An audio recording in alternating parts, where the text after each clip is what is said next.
Good afternoon friends. আমি অয়ন্ত নিয়ে এসে গেছি আজকের বৃহস্পতিবারের লাঞ্চের মেনু নিয়ে।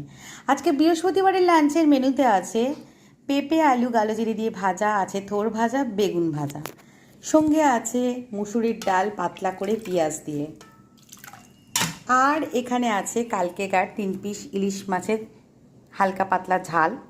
দেখতেই পাচ্ছেন এটা কিন্তু বাসি, কালকে চিকেন ছিল যেহেতু, তো কালকে তরকারিটা রয়ে গেছে। আর সঙ্গে আছে আজকে দইয়ের কাতলা। দই কাতলা আমার ছেলের ভীষণ প্রিয় একটা রেসিপি, ভীষণ ভালোবাসে এই দই কাতলা খেতে। তো ঝোলের মাছ না খেলেও এই সব ধরনের তরকারি খেতে ও ভীষণ ভালোবাসে।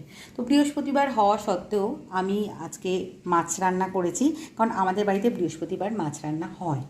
তো তোমাদের যদি আমার আজকের লাঞ্চের মেনু ভালো লেগে থাকে তাহলে বন্ধুরা একটা লাইক দিয়ে দেবে আর একটা শেয়ার করে দেবে।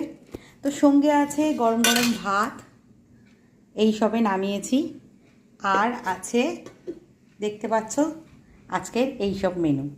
তো তোমাদের যদি ভালো লেগে থাকে তাহলে একটা লাইক দিয়ে দিও। তো শুভ দুপুর বন্ধুরা, সবাই ভালো থেকো, সুস্থ থেকো, তোমাদের সাথে আরও গল্প হবে, আরও শেয়ার হবে, তোমরা সবাই ভালো থেকো।